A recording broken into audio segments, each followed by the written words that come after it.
Hi ನಮಸ್ತೆ ಎಲ್ರಿಗೂ ಹೇಗಿದ್ದೀರಾ? ವೆಲ್ಕಮ್ ಟು ಮನಸ್ಸು ಯೂಟ್ಯೂಬ್ ಚಾನಲ್. ಮನಸ್ಸು ಯೂಟ್ಯೂಬ್ ಚಾನಲ್ನ ಮತ್ತೊಂದು ವಿಡಿಯೋಗೆ ಸ್ವಾಗತ. ನಾನಿವತ್ತು ನಿಮಗೆ ತಿಳಿಸೋಕೆ ಬಂದಿರೋ ವಿಷಯ ಏನಪ್ಪ ಅಂದರೆ ಹಿಮ್ಮುಖ ಸಂಚಾರದಲ್ಲಿ ಬುಧ ಮಿಥುನ ರಾಶಿಯನ್ನು ಪ್ರವೇಶಿಸಿದ್ದಾನೆ. ಇದರ ಪರಿಣಾಮವು ಸಿಂಹ ರಾಶಿಗೆ ಸೇರಿದ ವ್ಯಕ್ತಿಗಳಿಗೆ ಯಾವ ರೀತಿಯ ಪರಿಣಾಮವನ್ನು ಬದಲಾವಣೆಯನ್ನು ಜೀವನದಲ್ಲಿ ತರಲಿದೆ, ಯಾವೆಲ್ಲ ಕ್ಷೇತ್ರದಲ್ಲಿ ಏನೆಲ್ಲ ಬದಲಾವಣೆಯನ್ನು ಬುಧನ ಹಿಮ್ಮುಖ ಸಂಚಾರದಿಂದಾಗಿ ನೋಡಬಹುದು. ಹಾಗೆ ಜುಲೈ ತಿಂಗಳ ಗ್ರಹ ಗೋಚಾರ ಫಲಿತಾಂಶವು ಏನನ್ನು ಸೂಚಿಸಲಿದೆ ಎಂಬುದನ್ನ ಇವತ್ತಿನ ವಿಡಿಯೋದಲ್ಲಿ ವಿವರವಾಗಿ ತಿಳಿಯೋಣ. ಅದಕ್ಕಿಂತ ಮುಂಚೆ ಯಾರಿನ್ನು ಚಾನಲ್ಗೆ ಸಬ್ಸ್ಕ್ರೈಬ್ ಮಾಡ್ಕೊಂಡಿಲ್ಲ, ಚಾನಲ್ಗೆ ಸಬ್ಸ್ಕ್ರೈಬ್ ಮಾಡ್ಕೊಳ್ಳಿ. ವಿಡಿಯೋಗೊಂದು ಲೈಕ್ ಮಾಡೋದನ್ನ ಮರ್ತಿದ್ರೆ ವಿಡಿಯೋಗೊಂದು ಲೈಕ್ ಮಾಡಿ. ಜೊತೆಗೆ ಈ ವಿಡಿಯೋನ ನಿಮ್ಮ ಕುಟುಂಬದವರಿಗೆ, ಸ್ನೇಹಿತರಿಗೆ ಹಾಗೆ ಸಿಂಹ ರಾಶಿಗೆ ಸೇರಿದ ವ್ಯಕ್ತಿಗಳಿಗೆ ಶೇರ್ ಮಾಡಿ. ಬುಧನ ಹಿಮ್ಮುಖ ಸಂಚಾರವು ಭಾರಿ ಬದಲಾವಣೆಯನ್ನು, ಗೊಂದಲವನ್ನು ಸೃಷ್ಟಿಸಲಿದೆ. ಅದರಲ್ಲೂ ಸಿಂಹ ರಾಶಿಯವರಿಗೆ ಬುಧನ ಈ ಹಿಮ್ಮುಖ ಸಂಚಾರ ಯಾವೆಲ್ಲ ರೀತಿಯ ಪ್ರಭಾವವನ್ನು ಬೀರಲಿದೆ, ಜುಲೈ ತಿಂಗಳಿನಲ್ಲಿ ಗ್ರಹ ಗೋಚಾರ ಫಲಿತಾಂಶ ಯಾವ ಕ್ಷೇತ್ರದಲ್ಲಿ ಅತ್ಯಂತ ಹೆಚ್ಚಿನ ಶುಭ ಫಲಿತಾಂಶವನ್ನು ನೀಡಲಿದೆ ಎಂಬುದನ್ನ ಈಗ ವಿವರವಾಗಿ ತಿಳಿಯೋಣ. ಹಾಗೆ ಇವತ್ತಿನ ವಿಡಿಯೋ ಕಮೆಂಟ್ ಬಾಕ್ಸ್ನಲ್ಲಿ ಓಂ ಬುಧಾದಿತ್ಯಾಯ ನಮಃ, ಮಹಾಲಕ್ಷ್ಮೀ ನಮಃ ಎಂಬ ಕಮೆಂಟ್ ಮಾಡಿ. ಏಕೆಂದರೆ ಬುಧ ಮತ್ತು ಸೂರ್ಯನ ಅನುಗ್ರಹ ನಿಮಗೆ ಹೆಚ್ಚಿನ ಸಕಾರಾತ್ಮಕ ಪ್ರಭಾವವನ್ನು, ಶಕ್ತಿಯನ್ನು ನೀಡಲಿದೆ. ಸೂರ್ಯನ ಸಕಾರಾತ್ಮಕ ಪ್ರಭಾವ ನಿಮಗೆ ಅತ್ಯಂತ ಹೆಚ್ಚಿನ ಶುಭದಾಯಕವಾಗಿದ್ದು, ಇನ್ನು ಮಹಾಲಕ್ಷ್ಮಿಯ ಆರಾಧನೆಯು ಆರ್ಥಿಕ ಪರಿಸ್ಥಿತಿ, ಆರ್ಥಿಕ ವ್ಯವಹಾರದಲ್ಲಿ ಇರುವಂತಹ ಗೊಂದಲ ಸಮಸ್ಯೆಗಳನ್ನು ಬಗೆಹರಿಸಲಿದೆ. ಹಾಗಾಗಿ ಓಂ ಬುಧಾದಿತ್ಯಾಯ ನಮಃ, ಮಹಾಲಕ್ಷ್ಮೀ ನಮಃ ಎಂಬ ಕಮೆಂಟ್ ಮಾಡುವುದು ಅತ್ಯಂತ ಶುಭದಾಯಕವಾಗಿರಲಿದೆ. ಈಗ ನಾವು ನೋಡೋಣ ಮಿಥುನ ರಾಶಿಯಲ್ಲಿ ಬುಧನ ಹಿಮ್ಮುಖ ಸಂಚಾರ. ಶಿಕ್ಷಣ ವ್ಯವಹಾರದ ಗ್ರಹವಾದ ಬುಧ ಮಾತು ಮತ್ತು ಬುದ್ಧಿಶಕ್ತಿಯ ಮೇಲೆ ವಿಶೇಷ ಅಧಿಕಾರವನ್ನು ಹೊಂದಿದೆ. ಜುಲೈ 7, 2026ರಂದು ತನ್ನ ಸಂಚಾರವನ್ನು ಹಿಮ್ಮುಖವಾಗಿ ಪ್ರಾರಂಭಿಸಿದ್ದಾನೆ ಬುಧ. ಇದರಿಂದಾಗಿ ಅನೇಕ ರೀತಿಯ ಪ್ರಭಾವವನ್ನು, ಬದಲಾವಣೆಯನ್ನು ಈ ಸಮಯದಲ್ಲಿ ಬುಧನು ತರಲಿದ್ದಾನೆ. ಏಕೆಂದರೆ ಜುಲೈ 24, 6, 2026ರವರೆಗೂ ಹಿಮ್ಮುಖವಾಗಿ ಉಳಿಯಲಿದ್ದಾನೆ ಬುಧ. ಅದೇ ಸಮಯದಲ್ಲಿ ಬುಧ ಗ್ರಹದೊಳಗಿನ ಶಕ್ತಿಯು ಸಿಕ್ಕಿ ಹಾಕಿಕೊಂಡ ಗೊಂದಲಮಯ ವಾತಾವರಣವನ್ನು ಸೃಷ್ಟಿಸಲಿದೆ. ಆದ್ದರಿಂದ ಸುಳ್ಳು ಸುದ್ದಿ ಮತ್ತು ವದಂತಿಗಳು ಹೆಚ್ಚಾಗಬಹುದು, ಸರ್ಕಾರಿ ಹೇಳಿಕೆಗಳು ಬದಲಾಗಬಹುದು, ಹಾಗೆ ಹಿಂತೆಗೆದುಕೊಳ್ಳುವಿಕೆ ಮುಂತಾದ ಘಟನೆಗಳು ಕೂಡ ಈ ಸಮಯದಲ್ಲಿ ಕಂಡುಬರಲಿದೆ.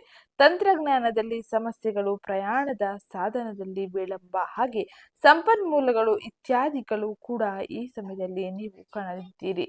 ಅಂತಾರಾಷ್ಟ್ರೀಯ ಮಾತುಕತೆಗಳು, ತಪ್ಪು ತಿಳುವಳಿಕೆಗಳು, ಒಪ್ಪಂದಗಳ ಬದಲಾವಣೆಗಳು ಈ ಸಮಯದಲ್ಲಿ ನಡೆದಿದೆ. ಹಾಗಾದ್ರೆ ಈ ಎಲ್ಲ ಬದಲಾವಣೆಯ ಜೊತೆ ಶಿಕ್ಷಣ ಕ್ಷೇತ್ರಕ್ಕೆ ಸಂಬಂಧಿಸಿದಂತೆ ಹಾಗೆ ಮಿಥುನ ರಾಶಿಯಲ್ಲಿ ಬುಧನ ಹಿಮ್ಮೆಟ್ಟುವಿಕೆಯು ಸಿಂಹ ರಾಶಿಯವರ ಮೇಲೆ ಯಾವ ರೀತಿಯ ಪರಿಣಾಮವನ್ನು ಬೀರಲಿದೆ ಎಂದು ಈಗ ನೋಡೋಣ. ಸಿಂಹ ರಾಶಿಯವರೇ, ನಿಮ್ಮ ಜಾತಕದಲ್ಲಿ ಬುಧ ಗ್ರಹವು 2ನೇ ಮತ್ತು ಲಾಭದ ಮನೆ ಅಧಿಪತಿಯಾಗಿದ್ದಾನೆ.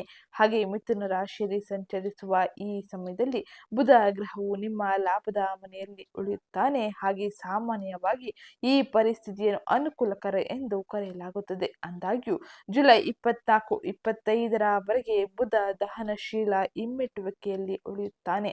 ಆದ್ದರಿಂದ ಶುಭ ವಿಷಯಗಳಲ್ಲಿ ಗ್ರಾಫ್ ಸ್ವಲ್ಪ ಮಟ್ಟದಲ್ಲಿ ಕಡಿಮೆಯಾಗುತ್ತದೆ. ಆದರೆ ಒಟ್ಟಾರೆಯಾಗಿ ಈ ಸಂಚಾರದಿಂದಾಗಿ ಉತ್ತಮ ಫಲಿತಾಂಶವನ್ನು ನೀವು ಹೆಚ್ಚಿಸಿಕೊಳ್ಳುವ ಸಾಧ್ಯತೆ ಇರಲಿದೆ. ಹೆಚ್ಚಿನ ನಿರೀಕ್ಷೆಗಳನ್ನು ಕೂಡ ನೀವು ಇಟ್ಟುಕೊಳ್ಳಬಹುದಾಗಿದ್ದು, ಈ ಸಂಚಾರದಿಂದ ನೀವು ನಿಮ್ಮ ಹೆಚ್ಚಿನ ಕೆಲಸವನ್ನು ಬಹಳ ವಿವೇಕದಿಂದ ಪೂರ್ಣಗೊಳಿಸುವುದು ಉತ್ತಮವಾಗಿರಲಿದೆ. ಸ್ವಾಭಾವಿಕವಾಗಿ ಹೀಗೆ ಮಾಡುವುದರಿಂದಾಗಿ ನಿಮ್ಮ ಆದಾಯವು ಹೆಚ್ಚಾಗುತ್ತದೆ. ನೀವು ವ್ಯವಹಾರದಲ್ಲಿ ತೊಡಗಿದ್ದರೆ ವೈಯಕ್ತಿಕವಾಗಿ ಅತ್ಯಂತ ಹೆಚ್ಚಿನ ಶುಭದಾಯಕ ಫಲಿತಾಂಶವನ್ನು ಕಾಣಲಿದ್ದೀರಿ. ನೀವು ವ್ಯವಹಾರದಲ್ಲಿ ಉತ್ತಮ ಲಾಭವನ್ನು ಪಡೆಯಬಹುದಾಗಿರಲಿದೆ. ಉದ್ಯೋಗದಲ್ಲಿ ಇರುವವರಿಗೂ ಕೂಡ ಈ ಸಮಯದಲ್ಲಿ ಉತ್ತಮ ರೀತಿಯ ಅನುಕೂಲಕರ ಫಲಿತಾಂಶಗಳು ದೊರೆಯಲಿದ್ದು, ಹಾಗೆ ಆರೋಗ್ಯದ ಬಗ್ಗೆ ಕಾಳಜಿ ವಹಿಸಬೇಕೆಂದು ಗ್ರಹ ಸಂಚಾರವು ತಿಳಿಸಲಾಗಿದ್ದು, ಹಾಗೆ ಸಾಮಾನ್ಯವಾಗಿ ಈ ಸಮಯದಲ್ಲಿ ಅತ್ಯಂತ ಹೆಚ್ಚಿನ ಶುಭ ಫಲಿತಾಂಶವನ್ನೇ ಕಾಣಲಿದ್ದೀರಿ. ನಿಮ್ಮ ಸಹೋದರರು ಮತ್ತು ಸ್ನೇಹಿತರಿಂದ ನೀವು ಉತ್ತಮ ರೀತಿಯ ಬೆಂಬಲವನ್ನು ಪಡೆಯಬಹುದಾಗಿದ್ದು, ನೀವು ಅವರ ಭಾವನೆಗಳನ್ನು ಸಹ ಗೌರವಿಸಬೇಕೆಂದು ಇಲ್ಲಿ ತಿಳಿಸಲಿದೆ. ಹಾಗೆ 25ನೇ ತಾರೀಕಿನ ನಂತರದಲ್ಲಿ ನೀವು ಒಳ್ಳೆಯ ಗ್ರಾಫ್ ಮತ್ತೆ ಮತ್ತಷ್ಟು ಹೆಚ್ಚಿಸಿಕೊಳ್ಳಲಿದ್ದೀರಿ. ಅದಕ್ಕೆ ಮೊದಲು ನಿಮ್ಮ ಕಡೆ ಪೂರ್ಣ ಪ್ರಯತ್ನವನ್ನು ಮಾಡುವುದು ಉತ್ತಮವಾಗಿರಲಿದೆ. ವ್ಯವಹಾರ ಸಂಬಂಧಿತ ವಿಷಯಗಳಲ್ಲಿ ನೀವು ಸಾಕಷ್ಟು ಹೊಂದಾಣಿಕೆಯನ್ನು ಹಾಗೆ ಬದಲಾವಣೆಯನ್ನು ಮಾಡಿದರೆ ಉತ್ತಮ ರೀತಿಯ ಫಲಿತಾಂಶ ನಿಮ್ಮದಾಗಲಿದೆ. ಆರ್ಥಿಕ ಬಲವನ್ನು ಹೊಂದಲಿದ್ದೀರಿ. ಬುಧನ ಈ ಸಂಚಾರವು ಹಣಕಾಸಿನ ವಿಷಯದಲ್ಲೂ ಕೂಡ ಉತ್ತಮ ರೀತಿಯ ಫಲಿತಾಂಶವನ್ನು ನೀಡಲಿದ್ದು, ಇನ್ನ ಈ ಸಮಯದಲ್ಲಿ ಗಣೇಶನ ಚಾಲಿಸವನ್ನು ನಿಯಮಿತವಾಗಿ ಪಠಿಸುವುದು ಅಥವಾ ಆಲಿಸುವುದು ಅತ್ಯಂತ ಶುಭದಾಯಕವಾಗಿರಲಿದೆ. ಉತ್ತಮ ರೀತಿಯ ಫಲಿತಾಂಶವನ್ನು ಇದು ನೀಡಲಿದೆ. ಇದು ಬುಧನ ಸಂಚಾರದಿಂದಾಗಿ ಸಿಂಹ ರಾಶಿಗೆ ಸೇರಿದ ವ್ಯಕ್ತಿಗಳು ಪ್ರಮುಖವಾಗಿ ನೋಡುವ ಬದಲಾವಣೆಯಾಗಿದ್ದು, ಇನ್ನು ಜುಲೈ ತಿಂಗಳ ಗ್ರಹ ಗೋಚಾರ ಫಲಿತಾಂಶ ಹೇಗಿರಲಿದೆ? ಗ್ರಹಗಳ ಸ್ಥಾನಮಾನದಿಂದಾಗಿ ಏನೆಲ್ಲ ಬದಲಾವಣೆಯನ್ನು ನೀವು ನಿಮ್ಮ ಜೀವನದ ವಿವಿಧ ಕ್ಷೇತ್ರಗಳಾದ ವೃತ್ತಿ, ವ್ಯವಹಾರ, ಆರ್ಥಿಕತೆ, ಆರೋಗ್ಯ, ಶಿಕ್ಷಣ, ಕುಟುಂಬದಲ್ಲಿ ನೋಡಲಿದ್ದೀರಿ ಎಂದು ಈಗ ತಿಳಿಯೋಣ. ಗ್ರಹ ಸಂಚಾರದಲ್ಲಿ ನಾವು ಗಮನಿಸುವುದಾದರೆ ಜುಲೈ ತಿಂಗಳಿನಲ್ಲಿ ಗುರುವು 12ನೇ ಮನೆಯಲ್ಲಿ ಯಥಾಸ್ಥಿತಿಯಂತೆ ಕರ್ಕಾಟಕ ರಾಶಿಯಲ್ಲಿ ಮುಂದುವರಿಯುತ್ತಾನೆ. ಇದರ ಉತ್ತುಂಗ ಸ್ಥಿತಿಯಿಂದಾಗಿ ಖರ್ಚುಗಳು, ವಿದೇಶ ಸಂಪರ್ಕಗಳು, ನಿದ್ರೆ, ಪ್ರತ್ಯೇಕತೆ ಹಾಗೆ ಆಧ್ಯಾತ್ಮಿಕ ಹಿಂತೆಗೆದುಕೊಳ್ಳುವಿಕೆಯನ್ನು ಉತ್ತಮ ರೀತಿಯಲ್ಲಿ ಬೆಂಬಲಿಸುತ್ತಾನೆ. ಗುರುವಿನ ಈ ಸಂಚಾರದಿಂದಾಗಿ ವಿದೇಶ ಸಂಪರ್ಕಗಳು ಕೂಡ ಉತ್ತಮವಾಗಿರಲಿದೆ. ಹೆಚ್ಚಿನ ಕೆಲಸ ಹಾಗೆ ಬಹಳಷ್ಟು ಸುಸ್ತು, ಆಯಾಸವನ್ನು ನೀವು ಕಾಣಲಿದ್ದೀರಿ. ಇನ್ನ ಮುಂದಿನದ್ದಾಗಿ ಸೂರ್ಯನ ಸಂಚಾರ. ಸೂರ್ಯನು ನಿಮ್ಮ 11ನೇ ಮನೆಯಲ್ಲಿ ತನ್ನ ಸಂಚಾರವನ್ನು ಮಾಡುತ್ತಿದ್ದು, ಜುಲೈ 16ರವರೆಗೆ ಮಿಥುನ ರಾಶಿಯಲ್ಲಿ ಇರುವ ಸೂರ್ಯನು ನಂತರ ಕರ್ಕಾಟಕ ರಾಶಿಯನ್ನು ಪ್ರವೇಶಿಸುತ್ತಾನೆ. ಇದರಿಂದಾಗಿ ಲಾಭಗಳು, ಜಾಲಗಳು, ಅಣ್ಣ ತಮ್ಮಂದಿರು ಹಾಗೆ ಆಸೆಗಳನ್ನು ಈಡೇರಿಸುವ ಕಡೆ ನಿಮಗೆ ಗಮನವನ್ನು ಹೆಚ್ಚಿಸುತ್ತಾನೆ. ಖರ್ಚುಗಳು ಹೆಚ್ಚಾಗದೆ ವಿದೇಶ ಸಂಪರ್ಕಗಳು ಹಾಗೆ ನಿದ್ರೆ, ಪ್ರತ್ಯೇಕತೆ, ಆಧ್ಯಾತ್ಮಿಕ ಹಿಂತೆಗೆದುಕೊಳ್ಳುವಿಕೆಯು ಕೂಡ ಈ ಸಮಯದಲ್ಲಿ ಹೆಚ್ಚಾಗಲಿದೆ. ಇದು ಕೂಡ ಸೂರ್ಯನ ಪ್ರಭಾವದಿಂದಾಗಿ ನಿಮ್ಮ ಜೀವನದಲ್ಲಿ ಜುಲೈ ತಿಂಗಳಿನಲ್ಲಿ ನಡೆಯುವ ಪ್ರಮುಖ ಘಟನೆಗಳಾಗಿದ್ದು, ಇನ್ನು ಮಂಗಳನ ಸಂಚಾರ 10ನೇ ಮನೆಯಲ್ಲಿ ಇರಲಿದೆ. 10ನೇ ಮನೆ ವೃಷಭ ರಾಶಿಯಲ್ಲಿ ಮಂಗಳನ ಸಂಚಾರದಿಂದಾಗಿ ವೃತ್ತಿ, ಅಧಿಕಾರ, ಖ್ಯಾತಿ ಮತ್ತು ಸಾರ್ವಜನಿಕ ಸ್ಥಾನಮಾನಕ್ಕೆ ಶಕ್ತಿಯನ್ನು ತುಂಬುತ್ತದೆ. ಆದರೆ ಅಸಹನೆಯನ್ನು ನಿಯಂತ್ರಿಸಬೇಕೆಂದು ಇಲ್ಲಿ ತಿಳಿಸಲಾಗಿದೆ. ಇನ್ನ ಮುಂದಿನದ್ದಾಗಿ ಶುಕ್ರನ ಸಂಚಾರ. ಶುಕ್ರನು 12ನೇ ಮನೆಯಲ್ಲಿ ತನ್ನ ಸಂಚಾರವನ್ನು ಮುಗಿಸಿ ಸಿಂಹ ರಾಶಿಗೆ 1ನೇ ಮನೆಗೆ ಈಗಾಗಲೇ ಪ್ರವೇಶವನ್ನು ಪಡೆದಿದ್ದಾನೆ. ಮೊದಲು ಖರ್ಚುಗಳು, ವಿದೇಶ ಸಂಪರ್ಕಗಳು ಹಾಗೆ ಈ ಸಮಯದಲ್ಲಿ ಗುರುತು, ಆತ್ಮವಿಶ್ವಾಸ, ಆರೋಗ್ಯದ ಮೂಲಕ ಅತ್ಯಂತ ಹೆಚ್ಚಿನ ಸಾಂತ್ವನವನ್ನು ಕೂಡ ನೀಡಲಿದ್ದಾನೆ. ಶುಕ್ರನ ಈ ಸಂಚಾರವು ನಿಮಗೆ ಅತ್ಯಂತ ಹೆಚ್ಚಿನ ಶುಭದಾಯಕವಾಗಿರಲಿದೆ. ಹಾಗೆ ಉತ್ತಮ ರೀತಿಯ ಫಲಿತಾಂಶವನ್ನು ಕೂಡ ನೀವು ಕಾಣಬಹುದಾಗಿರಲಿದೆ. ಇನ್ನು ಬುಧನ ಸಂಚಾರ ಈ ಸಮಯದಲ್ಲಿ ಮಿಥುನ ರಾಶಿಯಲ್ಲಿ ಇರಲಿದೆ. ಮಿಥುನ ರಾಶಿಯಲ್ಲಿ ಬುಧನ ಸಂಚಾರದಿಂದಾಗಿ ಸಂವಹನ, ನಿರ್ಧಾರಗಳು, ವೆಚ್ಚಗಳು, ವಿದೇಶ ಸಂಪರ್ಕಗಳು ಹಾಗೆ ಈ ಸಮಯದಲ್ಲಿ ಸಹೋದರರು, ಆಸೆಗಳು ಹಾಗೆ ಹಿರಿಯರಿಂದ ಅತ್ಯಂತ ಹೆಚ್ಚಿನ ಸಹಾಯಕವನ್ನು ನೀವು ಪಡೆಯಲಿದ್ದೀರಿ. ಈ ಸಹಾಯ ನಿಮಗೆ ಉತ್ತಮ ರೀತಿಯ ಫಲಿತಾಂಶವನ್ನು ಪಡೆಯಲು ಹಾಗೆ ಉತ್ತಮ ಮಾರ್ಗಗಳ ಆಯ್ಕೆಗೆ ಹೆಚ್ಚಿನ ಬೆಂಬಲವಾಗಿರಲಿದೆ. ಇನ್ನು ಮುಂದಿನದ್ದಾಗಿ ಶನಿಯ ಸಂಚಾರ. ಶನಿಯು ನಿಮ್ಮ 8ನೇ ಮನೆಯಲ್ಲಿ ಮೀನ ರಾಶಿಯಲ್ಲಿ ಯಥಾಸ್ಥಿತಿಯಂತೆ ಮುಂದುವರಿಯಲಿದ್ದಾನೆ. ಈ ಶನಿಯ ಸಂಚಾರದಿಂದಾಗಿ ಹಠಾತ್ ಬದಲಾವಣೆಗಳು, ಸಂಶೋಧನೆ, ವಿಮೆ, ಗುಪ್ತ ವಿಷಯಗಳಲ್ಲಿ ತಾಳ್ಮೆ ಅತಿ ಅಗತ್ಯವೆಂದು ಶನಿದೇವನು ತಿಳಿಸಲಿದ್ದಾನೆ. ಇದರಿಂದಾಗಿ ತಾಳ್ಮೆಯಿಂದ ಎಲ್ಲವನ್ನು ಜಾಣ್ಮೆಯಿಂದ ಮುಂದುವರಿಸಿ. ಇದು ನಿಮಗೆ ಅತ್ಯಂತ ಹೆಚ್ಚಿನ ಲಾಭವನ್ನು ಹಾಗೆ ಬದಲಾವಣೆಯನ್ನು ಜೀವನದಲ್ಲಿ ನೋಡುವಂತೆ ಮಾಡಲಿದೆ. ಇನ್ನು ಮುಂದಿನದ್ದಾಗಿ ರಾಹುವಿನ ಸಂಚಾರ.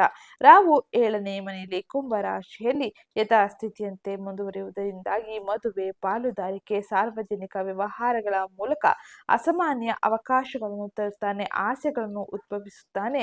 ಆದರೆ ಆಸೆಗಳ ಹಿಂದೆ ಹೋಗಬೇಡಿ. ಆದರೆ ಈ ಸಮಯದಲ್ಲಿ ನೀವು ಅವಕಾಶಗಳನ್ನು ಸರಿಯಾಗಿ ಬಳಸಿಕೊಂಡರೆ ಅತ್ಯಂತ ಹೆಚ್ಚಿನ ಶುಭದಾಯಕ ಫಲಿತಾಂಶವು ನಿಮ್ಮದಾಗಲಿದೆ. ಇನ್ನ ಮುಂದಿನದ್ದಾಗಿ ಕೇತುವಿನ ಸಂಚಾರ.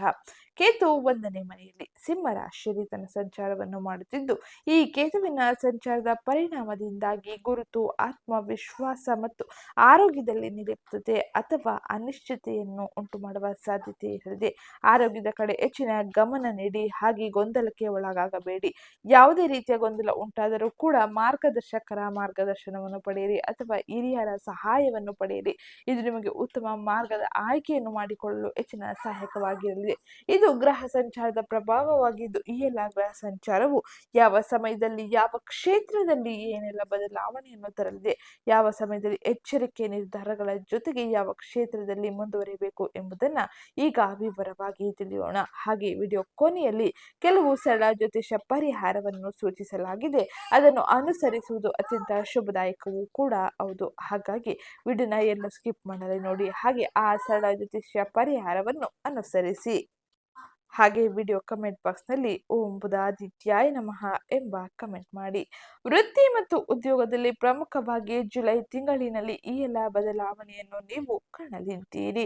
ಸಿಂಹರಾಶಿಗೆ ಸೇರಿದ ವ್ಯಕ್ತಿಗಳು ಕೆಲಸದಲ್ಲಿ ಪ್ರಯಾಣ, ಹಾಗೆ ದೂರದ ಜವಾಬ್ದಾರಿಗಳು ಅಥವಾ ತೆರೆಮರೆಯ ಪ್ರಯತ್ನಗಳಿಗೆ ಒಳಗಾಗುವ ಸಾಧ್ಯತೆ ಇರಲಿದೆ. ವಿಳಂಬ, ನಿದ್ರೆಯ ನಷ್ಟ, ಹಾಗೆ ಹಸಡೆ ದಾಖಲೆಗಳಲ್ಲಿ ತಪ್ಪಿಸಿ. ಹಾಗೆ ಈ ಸಮಯದಲ್ಲಿ ಹೆಚ್ಚು ಜವಾಬ್ದಾರಿಯುತ ದಾಖಲೆಗಳ ಜೊತೆಗೆ ಮುಂದುವರಿಯಿರಿ. ಹಾಗೆ ತಿಂಗಳ ದ್ವಿತೀಯಾರ್ಧವು ಹೆಚ್ಚು ನಿರ್ಣಾಯಕರಾಗಿರಲಿದೆ, ಏಕೆಂದರೆ ಸೂರ್ಯನು ಕರ್ಕಾಟಕ ರಾಶಿಯಲ್ಲಿ ಉತ್ತುಂಗ ಸ್ಥಿತಿಯಲ್ಲಿ ಗುರುವಿನ ಜೊತೆ ಸೇರುತ್ತಾನೆ. ಸಿಂಹರಾಶಿಯವರು ಈ ಸಮಯದಲ್ಲಿ ಬಹಳ ಎಚ್ಚರಿಕೆಯೊಂದಿಗೆ ಮುಂದುವರಿಯಬೇಕಾಗಿರಲಿದೆ. ಹಾಗೆ ಇದು 12ನೇ ಮನೆಯನ್ನು ಸಕ್ರಿಯಗೊಳಿಸುತ್ತದೆ. ಆದ್ದರಿಂದ ವೆಚ್ಚಗಳು, ವಿದೇಶಿ ಸಂಪರ್ಕಗಳು, ನಿದ್ರೆ, ಪ್ರತ್ಯೇಕತೆ, ಆಧ್ಯಾತ್ಮಿಕ ಹಿಂತೆಗೆದುಕೊಳ್ಳುವಿಕೆಗೆ ಸಂಬಂಧಿಸಿದೆ. ವೃತ್ತಿಯ ನಿರ್ಧಾರಗಳಲ್ಲಿ ಮುಖ್ಯವಾಗಿ ನೀವು ಬಹಳ ಎಚ್ಚರಿಕೆಯಿಂದ ಇರಬೇಕಾಗಿದ್ದು, ಹಾಗೆ 10ನೇ ಮನೆಯಲ್ಲಿ ಮಂಗಳನು ನಿಮಗೆ ಧೈರ್ಯ ಮತ್ತು ವೇಗವನ್ನು ನೀಡುತ್ತಾನೆ.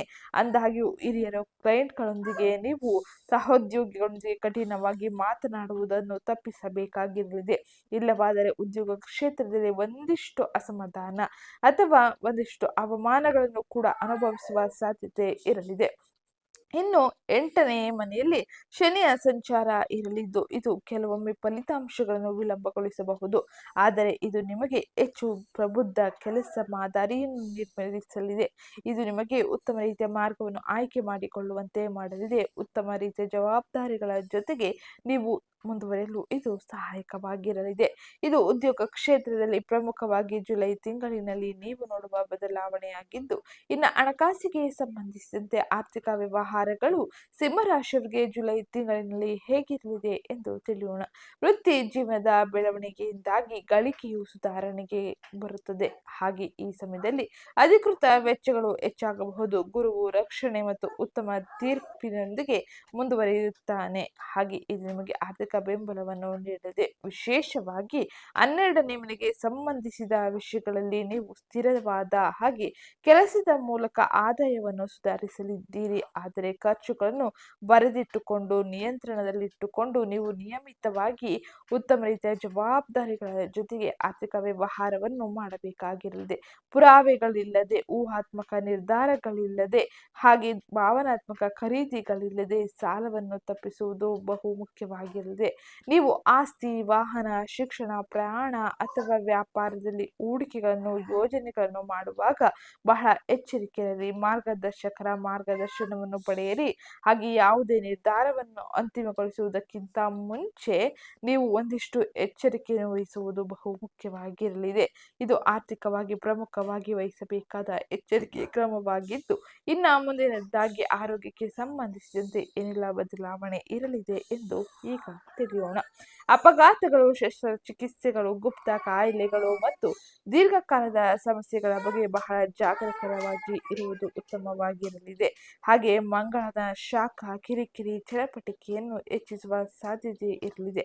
ಆದ್ದರಿಂದ ನಿಯಮಿತ ಆಹಾರ, ಕೋಪ, ಅತಿಯಾದ ಕೆಲಸವನ್ನು ತಪ್ಪಿಸಿ. ನಿರ್ಲಕ್ಷ್ಯಪಟ್ಟ ಸಮಸ್ಯೆಗಳನ್ನು ಮುಂದೂಡಬೇಡಿ. ಹಾಗೆ ಈ ಸಮಯದಲ್ಲಿ ಶನಿಯ ಪ್ರಭಾವ ನಿಮಗೆ ಒಂದಿಷ್ಟು ಆರೋಗ್ಯದಲ್ಲಿ ಸಮಸ್ಯೆಯನ್ನು ಕೂಡ ತರಬಹುದಾಗಿರುತ್ತದೆ. ನಿಯಮಿತ ನಿದ್ರೆ, ನಡಿಗೆ, ಪ್ರಾಣಾಯಾಮ ಮತ್ತು ಸರಳ ಆಹಾರವು ನಿಮ್ಮ ಆರೋಗ್ಯದಲ್ಲಿ ಹೆಚ್ಚಿನ ಸಹಾಯಕವಾಗಿರಲಿದೆ. ನಿಮಗೆ ಈಗಾಗಲೇ ದೀರ್ಘಕಾಲದ ಆರೋಗ್ಯ ಸಮಸ್ಯೆ ಇದ್ದರೆ ತಡ ಮಾಡದೆ ವೈದ್ಯಕೀಯ ಸಲಹೆ ಪಡೆಯುವುದು ಉತ್ತಮವಾಗಿರಲಿದೆ.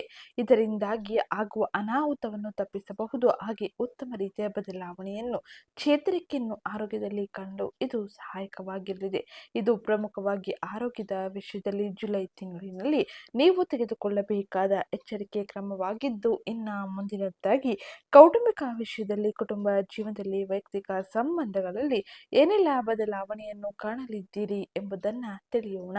ಅದಕ್ಕಿಂತ ಮುಂಚೆ ಯಾರಿನ್ನೂ ಚಾನಲ್ಗೆ ಸಬ್ಸ್ಕ್ರೈಬ್ ಮಾಡ್ಕೊಂಡಿಲ್ಲ, ಚಾನಲ್ಗೆ ಸಬ್ಸ್ಕ್ರೈಬ್ ಮಾಡ್ಕೊಳ್ಳಿ, ವಿಡಿಯೋಗೊಂದು ಲೈಕ್ ಮಾಡೋದನ್ನ ಮರಿಬೇಡಿ. ಕುಟುಂಬ ಮತ್ತು ವೈಯಕ್ತಿಕ ಜೀವನದಲ್ಲಿ ಅನೇಕ ರೀತಿಯ ಬದಲಾವಣೆಯನ್ನು ಜೀವನದಲ್ಲಿ ಕಾಣಲಿದ್ದೀರಿ. ಖಾಸಗಿ ಚಿಂತೆಗಳು, ಪ್ರಯಾಣ ಅಥವಾ ದೂರವು ಕುಟುಂಬದ ಸಮಯವನ್ನು ಕಡಿಮೆ ಮಾಡಬಹುದು. ಉದ್ದೇಶಪೂರ್ವಕವಾಗಿ ಸಂಪರ್ಕದಲ್ಲಿರಿ. ಹಾಗೆ ಈ ಸಮಯದಲ್ಲಿ ತಿಂಗಳ ಆರಂಭವು ಶುಕ್ರನಿಂದಾಗಿ ಬದಲಾಯಿಸಲಿದೆ. ಹಾಗೆ ಭಾವನಾತ್ಮಕ ಉಷ್ಣತೆಯನ್ನು ಈ ಸಮಯದಲ್ಲಿ ಸುಧಾರಿಸುತ್ತಾನೆ ಶುಕ್ರ ಗ್ರಹ. 1ನೇ ಮನೆಯಲ್ಲಿ ಕೇತು ಗುರುತು ಆತ್ಮವಿಶ್ವಾಸ ಮತ್ತು ಆರೋಗ್ಯಕ್ಕೆ ಸಂಬಂಧಿಸಿದ ವಿಷಯಗಳಲ್ಲಿ ದೂರ ಅಥವಾ ಗೊಂದಲವನ್ನು ಉಂಟು ಮಾಡಬಹುದು. ಮೃದುವಾಗಿ ಮಾತನಾಡಿ, ಪ್ರತಿಯೊಂದು ಸಣ್ಣ ವಿಷಯವನ್ನು ಕೂಡ ಚರ್ಚೆಯಾಗಿ ಪರಿವರ್ತಿಸಬೇಡಿ. ಹಾಗೆಯೇ ನೀವು ಮೊದಲು ಆಲಿಸಿ, ನಂತರ ಪ್ರತಿಕ್ರಿಯಿಸಿ. ವೈಯಕ್ತಿಕ ಹಾಗೆ ಕೌಟುಂಬಿಕ ಸಾಮರಸ್ಯವನ್ನು ಈ ಸಮಯದಲ್ಲಿ ಸುಧಾರಿಸುವುದು ಬಹು ಮುಖ್ಯವಾಗಿರಲಿದೆ. ಇದರಿಂದ ಕುಟುಂಬದಲ್ಲಿ ಆಗುವ ಗೊಂದಲ ಅಥವಾ ಒಂದಿಷ್ಟು ತೊಂದರೆ, ಹಾಗೆ ಈ ಸಮಯದಲ್ಲಿ ಕುಟುಂಬದಲ್ಲಿ ಅಶಾಂತಿಯನ್ನು ಕೂಡ ನೀವು ಹೋಗಲಾಡಿಸಬಹುದಾಗಿರಲಿದೆ. ಇದು ಕುಟುಂಬ ಜೀವನದಲ್ಲಿ ಪ್ರಮುಖವಾಗಿ ಜುಲೈ ತಿಂಗಳಿನಲ್ಲಿ ನೀವು ನೋಡುವ ಪ್ರಮುಖ ಬದಲಾವಣೆಗಳಾಗಿದ್ದು, ಇನ್ನು ಮುಂದಿನದಾಗಿ ವ್ಯವಹಾರ, ವ್ಯಾಪಾರ, ಸ್ವ ಉದ್ಯೋಗದಲ್ಲಿ ಇರುವಂತಹ ಸಿಂಹರಾಶಿಗೆ ಸೇರಿದ ವ್ಯಕ್ತಿಗಳು ಪ್ರಮುಖವಾಗಿ ಏನೆಲ್ಲ ಬದಲಾವಣೆಯನ್ನು ಕಾಣಲಿದ್ದಾರೆ, ಹಾಗೆ ಗ್ರಹ ಸಂಚಾರದಿಂದಾಗಿ ಏನೆಲ್ಲ ಬದಲಾವಣೆ ನಿಮ್ಮ ಜೀವನದಲ್ಲಿ ಆಗಲಿದೆ ಎಂದು ಈಗ ತಿಳಿಯೋಣ. ವ್ಯಾಪಾರಸ್ಥರು ಈ ತಿಂಗಳಿನಲ್ಲಿ ವಾಸ್ತವಿಕ ಯೋಜನೆಯಾಗಿ ಬಳಸಿಕೊಳ್ಳಿ. ಹಾಗೆ ಗುರುವು ವೆಚ್ಚ, ವಿದೇಶ ಸಂಪರ್ಕಗಳು, ನಿದ್ರೆ, ಪ್ರತ್ಯೇಕತೆ ಮತ್ತು ಆಧ್ಯಾತ್ಮಿಕ ಹಿಂತೆಗೆದುಕೊಳ್ಳುವಿಕೆಯ ಮೂಲಕ ಬೆಳವಣಿಗೆಗೆ ಬೆಂಬಲವನ್ನು ನೀಡುತ್ತಾನೆ. ಬುಧನ ಸಂಚಾರದಿಂದಾಗಿ ಚರ್ಚೆಗಳು, ಕಾಗದ ಪತ್ರಗಳಲ್ಲಿ ಹಾಗೆ ಮಾತುಕತೆಗಳಲ್ಲಿ ಸುಧಾರಣೆಗಳು ಕೂಡ ಇರಲಿದೆ. ನಿಮ್ಮ ಕ್ಷೇತ್ರವನ್ನು ಅವಲಂಬಿಸಿ ಹೊಸ ಗ್ರಾಹಕರು, ಸಂಪರ್ಕಗಳನ್ನು, ಪ್ರಯಾಣ ಹಾಗೆ ಆನ್ಲೈನ್ ಸಂವಹನದ ಮೂಲಕ ಬರಬಹುದು. ಹಾಗೆ ಇದನ್ನು ಉತ್ತಮ ರೀತಿಯಲ್ಲಿ ನಿಭಾಯಿಸುವುದು ಬಹು ಮುಖ್ಯವಾಗಿರಲಿದೆ. ಇಲ್ಲವಾದರೆ ನೀವು ವ್ಯಾಪಾರದಲ್ಲಿ ಒಂದಿಷ್ಟು ಅವಮಾನ ಹಾಗೆ ಗೊಂದಲವನ್ನು ಕೂಡ ಸೃಷ್ಟಿಸಿಕೊಳ್ಳುವ ಸಾಧ್ಯತೆ ಇರಲಿದೆ. ಭಾವನೆ ಅಥವಾ ಒತ್ತಡದ ಮೇಲೆ ಮಾತ್ರ ಈ ಸಮಯದಲ್ಲಿ ನಿಮ್ಮ ಕ್ಷೇತ್ರವನ್ನು ವಿಸ್ತರಿಸಬೇಡಿ. ಹಾಗೆ ಮಂಗಳ ಗ್ರಹವು ನಿಮಗೆ ಆತ್ಮವಿಶ್ವಾಸವನ್ನು ನೀಡಬಹುದು, ಆದರೆ ಶನಿಯು ದಸ್ತಮೇಜೀಕರಣ ಹಾಗೆ ಬಜೆಟ್ ನಿಯಂತ್ರಣ ತಾಳ್ಮೆಯನ್ನು ಕೇಳುತ್ತಾನೆ. ನಿರ್ಧಾರಗಳನ್ನು ಸರಿಯಾಗಿ ಪರಿಶೀಲಿಸಿದ ನಂತರ ಮುಂದುವರಿಯಿರಿ. ರಿಯಲ್ ಎಸ್ಟೇಟ್, ಶಿಕ್ಷಣ, ಸಲಹಾ, ಸಂವಹನ, ತಾಂತ್ರಿಕ ಕೆಲಸ, ವ್ಯಾಪಾರ ಮತ್ತು ಸೇವಾ ಆಧಾರಿತ ಚಟುವಟಿಕೆಗಳಲ್ಲಿ ಪ್ರಗತಿಯನ್ನು ಸಾಧಿಸಲು ಅನೇಕ ರೀತಿಯ ಅವಕಾಶಗಳನ್ನು ಪಡೆಯಲಿದ್ದೀರಿ. ಹಾಗೆ ಈ ಸಮಯದಲ್ಲಿ ನೀವು ಉತ್ತಮ ರೀತಿಯ ಬದಲಾವಣೆಯನ್ನು ಕೂಡ ಕಾಣಲು ಅನೇಕ ರೀತಿಯ ಅವಕಾಶಗಳನ್ನು ರಾಹು ನೀಡಲಿದ್ದಾನೆ. ಹಾಗಾಗಿ ಎಚ್ಚರಿಕೆ ಇರಲಿ, ಎಚ್ಚರಿಕೆಯೊಂದಿಗೆ ಮುಂದುವರಿಯಿರಿ. ಯಾವುದೇ ರೀತಿಯ ಆತುರದ ನಿರ್ಧಾರವನ್ನು ನಿಮ್ಮ ಕ್ಷೇತ್ರದಲ್ಲಿ ನೀವು ಮಾಡಬೇಡಿ. ನಿಮ್ಮ ಆತುರದ ನಿರ್ಧಾರ ನಿಮ್ಮ ಕ್ಷೇತ್ರದಲ್ಲಿ ಒಂದಿಷ್ಟು ಅವಮಾನ ಅಥವಾ ನಿಮ್ಮ ಆರ್ಥಿಕ ವ್ಯವಹಾರದಲ್ಲಿ ಗೊಂದಲವನ್ನು ಕೂಡ ತರಬಹುದಾಗಿರಲಿದೆ. ಇನ್ನು ಮುಂದಿನದಾಗಿ ಶಿಕ್ಷಣ ಕ್ಷೇತ್ರದಲ್ಲಿ ಯಾವ ರೀತಿಯ ಪ್ರಮುಖ ಬದಲಾವಣೆಯನ್ನು ವಿದ್ಯಾರ್ಥಿಗಳು ಕಾಣಲಿದ್ದಾರೆ, ವಿದ್ಯಾರ್ಥಿಗಳು ಯಾವ ರೀತಿಯ ಎಚ್ಚರಿಕೆ ನಿರ್ಧಾರಗಳ ಜೊತೆಗೆ ಮುಂದುವರಿಯಬೇಕು ಎಂಬುದನ್ನು ಈಗ ತಿಳಿಯೋಣ. ವಿದ್ಯಾರ್ಥಿಗಳಿಗೆ ಶಿಸ್ತು, ತಾಳ್ಮೆ ಅತಿ ಅಗತ್ಯವಾಗಿರಲಿದೆ. ಆತ್ಮವಿಶ್ವಾಸ ಹೆಚ್ಚು. ಹಾಗೆ ಈ ಸಮಯದಲ್ಲಿ ಆತುರದ ಉತ್ತರಗಳು ಅಂಕಗಳನ್ನು ಕೂಡ ಕಡಿಮೆ ಮಾಡಬಹುದು. ಹಾಗೆ ಬುಧನ ಸಂಚಾರವು ಪರಿಷ್ಕರಣೆ, ಚರ್ಚೆ ಹಾಗೆ ಲಿಖಿತ ಅಭ್ಯಾಸದ ಮೂಲಕ ಕಲಿಕೆಗೆ ಸಹಾಯ ಮಾಡುತ್ತದೆ. ಸ್ಪರ್ಧಾತ್ಮಕ ಪರೀಕ್ಷೆಗಳಿಗೆ ತಯಾರಿ ನಡೆಸುತ್ತಿರುವ ವಿದ್ಯಾರ್ಥಿಗಳು ನಿಗದಿತ ವೇಳಾಪಟ್ಟಿಯನ್ನು ಕಾಯ್ದುಕೊಳ್ಳುವುದು ಬಹು ಮುಖ್ಯವಾಗಿದ್ದು, ಇತರರೊಂದಿಗೆ ಹೋಲಿಕೆ ಮಾಡುವುದನ್ನು ತಪ್ಪಿಸುವುದು ಬಹು ಮುಖ್ಯವಾಗಿದೆ. ಒಂದೊಂದೇ ವಿಷಯವನ್ನು ಪೂರ್ಣಗೊಳಿಸಿದ ನಂತರ ಮುಂದುವರಿಯಿರಿ. ಶಿಕ್ಷಣ ಕ್ಷೇತ್ರದಲ್ಲಿ ಶಿಕ್ಷಕರು ಹಾಗೆ ಹಿರಿಯರು ಹಾಗೆ ಮಾರ್ಗದರ್ಶಕರ ಮಾರ್ಗದರ್ಶನ ನಿಮಗೆ ಹೆಚ್ಚಿನ ಸಹಾಯಕವಾಗಿರಲಿದೆ. ಹಾಗೆ ಈ ಸಮಯದಲ್ಲಿ ಈ ಎಲ್ಲ ಬದಲಾವಣೆಯನ್ನು ಕೂಡ ನೀವು ಕಾಣಲು ಹಿರಿಯರ ಮಾರ್ಗದರ್ಶಕರ ಮಾತುಗಳನ್ನು ಕೇಳಬೇಕಾಗಿರಲಿದೆ. ಗೌರವ, ಮನ್ನಣೆ ತಾನಾಗೆ ಹುಡುಕಿ ಬರಲಿದೆ. ಇದು ಶಿಕ್ಷಣ ಕ್ಷೇತ್ರದಲ್ಲಿ ಪ್ರಮುಖವಾಗಿ ನೀವು ನೋಡುವ ಬದಲಾವಣೆಗಳಾಗಿದ್ದು, ಇನ್ನು ಈ ಸಮಯದಲ್ಲಿ ತಪ್ಪದೆ ನೀವು ಮಾಡಬೇಕಾದ ಕೆಲ ಸರಳ ಜ್ಯೋತಿಷ್ಯ ಪರಿಹಾರವನ್ನು ತಿಳಿಯೋಣ. ಯಾವ ಸಮಯದಲ್ಲಿ ಯಾವ ರೀತಿಯ ಜ್ಯೋತಿಷ್ಯ ಪರಿಹಾರ ಹೆಚ್ಚಿನ ಸಹಾಯಕವಾಗಿರಲಿದೆ ಎಂದು ತಿಳಿಯುವುದಕ್ಕಿಂತ ಮುಂಚೆ ವಿಡಿಯೋಗೊಂದು ಲೈಕ್ ಮಾಡಿ, ಹಾಗೆ ಚಾನಲ್ಗೆ ಸಬ್ಸ್ಕ್ರೈಬ್ ಮಾಡ್ಕೊಳ್ಳೋದನ್ನ ಮರಿಬೇಡಿ. ಈ ತಿಂಗಳು ಒತ್ತಡವನ್ನು ಕಡಿಮೆ ಮಾಡಲು ಗುರು, ಶನಿ ಹಾಗೆ ಇತರ ಗ್ರಹಗಳ ಅನುಕೂಲಕರ ಫಲಿತಾಂಶವನ್ನು ಬಲಪಡಿಸಲು ಈ ಸರಳ ಜ್ಯೋತಿಷ ಪರಿಹಾರವನ್ನು ಅನುಸರಿಸುವುದು ಬಹು ಮುಖ್ಯವಾಗಿರುತ್ತದೆ. ಶಕ್ತಿ ಮತ್ತು ಸ್ಪಷ್ಟತೆಗಾಗಿ ವಿಶೇಷವಾಗಿ ಸೂರ್ಯೋದಯದ ನಂತರ ಆದಿತ್ಯ ಹೃದಯವನ್ನು ಪಠಿಸಿ ಅಥವಾ ಆಲಿಸಿ. ಹಾಗೆ ಎರಡನೇದಾಗಿ ಕೇತು ಸಂಬಂಧಿತ ಮನಸ್ಸಿನ ಗೊಂದಲವನ್ನು ಕಡಿಮೆ ಮಾಡಲು ಗಣೇಶನ ಪ್ರಾರ್ಥನೆ ಶುಭದಾಯಕವಾಗಿರುತ್ತದೆ. ಗಣೇಶನ ಆರಾಧನೆಯಿಂದಾಗಿ ನೀವು ಅತ್ಯಂತ ಹೆಚ್ಚಿನ ಶುಭ ಫಲಿತಾಂಶವನ್ನು ನೋಡಬಹುದಾಗಿರುತ್ತದೆ.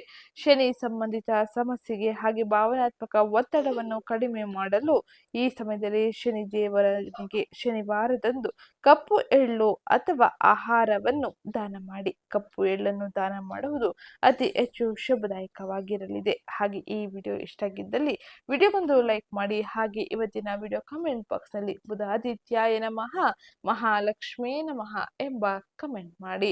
ಸಿಗ್ತೀನಿ ನೆಕ್ಸ್ಟ್ ವಿಡಿಯೋದಲ್ಲಿ. ಹಾಗೆ ಮುಂದಿನ ಯಾವ ಪ್ರಶ್ನೆಗಳಿದ್ದರೂ ಕೂಡ ನೀವು ಕಮೆಂಟ್ ಬಾಕ್ಸ್ನಲ್ಲಿ ಕೇಳಬಹುದಾಗಿರಲಿದೆ. ಇದಕ್ಕೆ ಮುಂದಿನ ವಿಡಿಯೋಗಳಲ್ಲಿ ಉತ್ತರವನ್ನು ಕೂಡ ತಿಳಿಸಲಾಗುತ್ತದೆ.